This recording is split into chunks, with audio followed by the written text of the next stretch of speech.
안녕하세요 여러분. 오늘은 동아시아사 31번째 시간으로 일본의 메이지 유신에 대해서 알아보는 시간을 가지겠습니다.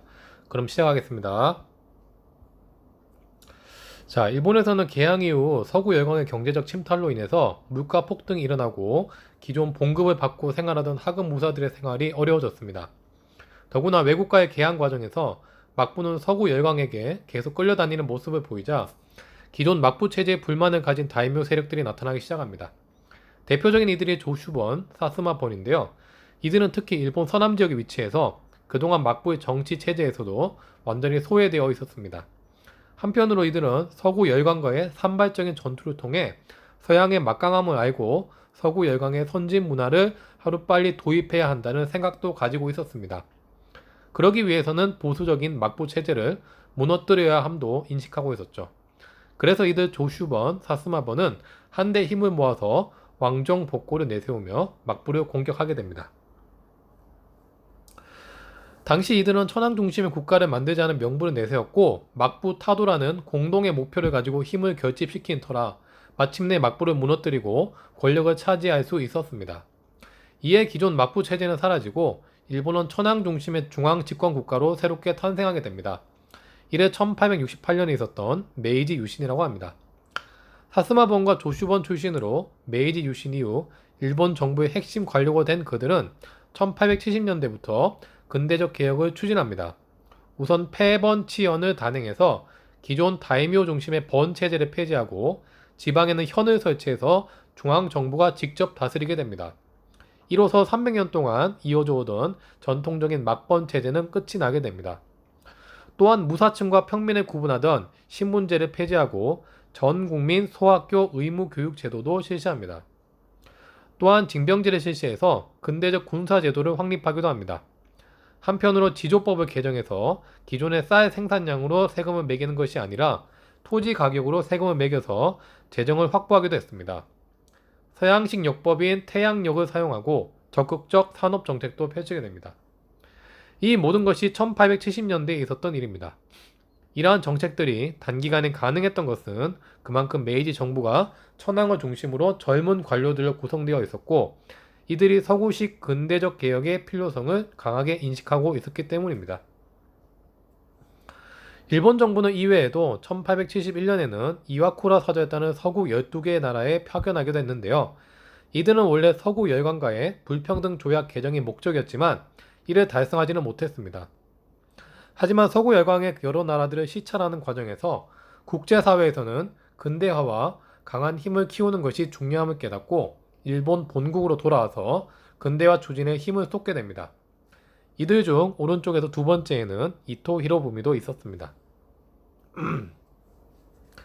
국내에서는 근대화된 개혁을 추진하는 일본이었지만 주변 나라에 대해서는 그 태도가 달랐는데요. 특히 일본은 청이 서구 열강의 침략으로 어려움을 겪고 있는 상황을 이용해서 청과 대등한 관계에서 국교를 맺고자 했습니다. 에도 막부 때 일본은 청과 국교를 한 번도 맺지 않았는데요.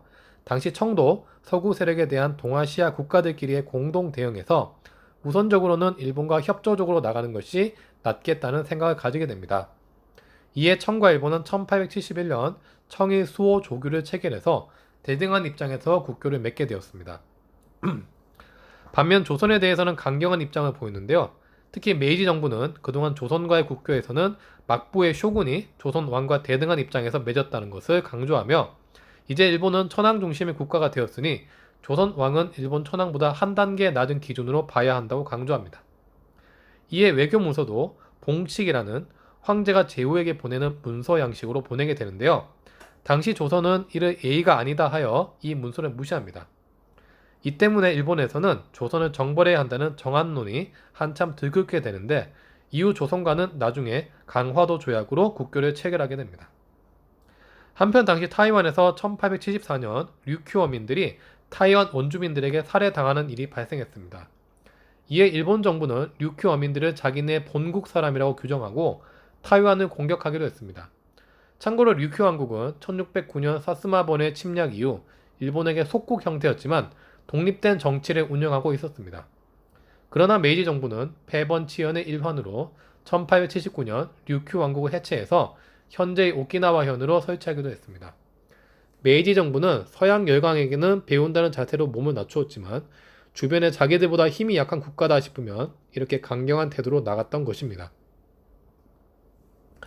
메이지 정부가 근대화를 추진하는 과정 속에 서구의 정치 제도나 사상이 들어오게 되면서 당시 일본인들은 의회 정치나 입헌 정치에도 관심을 가지고 이를 추진하게 됩니다.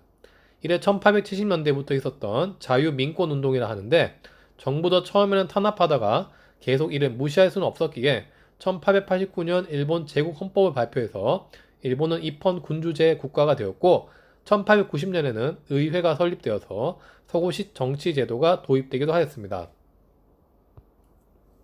그러나 실제 일본 제국 헌법의 내용을 보면 천황을 신성 불가침한 존재로 규정하고 주권이 천황에게 있고 육해권 통수권도 천황에게 있는 등 권력의 상당 부분이 천황에게 집중되어 있음을 알 수 있습니다. 특히 당시 일본의 정치가들이 천황의 명령이라고 규정하고 군대를 지휘할 경우 몇몇 소수에 의해서 반대파를 무시하고 일본 군대가 좌우될 수 있는 군국주의의 기초가 될 수도 있었습니다. 일본 입장에서는 조속히 근대화를 추진하기 위해서 독일을 본따서 군주 중심의 입헌 군주제라고 하긴 했지만 실제로는 국민의 기본권이 크게 침해된 모습이었습니다. 일본의 근대화 개혁이 불완전한 개혁이라고 평가받는 이유도 이 때문입니다. 네, 오늘 이렇게 일본 메이지 유신의 배경과 근대적 개혁 내용에 대해서 살펴보았는데요. 사실 메이지 유신은 근대화에 대한 필요성을 느낀 젊은 관료들에 의해서 추진되었기 때문에 그 속도는 청조선에 비해서는 신속히 진행되고 효율적이었던 것은 사실입니다. 하지만 주변 나라에 강경한 태도를 취하고 강력한 천황 중심 국가를 운영해서 이후 일본이 제국주의 나라가 된 것은 어떻게 봐야 할지 다시 한번 생각해 보게 합니다. 오늘 내용 중에서는 메이지 유신이 이루어지게 된 배경, 그 다음에 메이지 유신의 근대적 개혁 내용을 구체적으로 알아두시기 바랍니다. 네, 여러분 모두 수고하셨습니다. 다음 시간에 뵙겠습니다.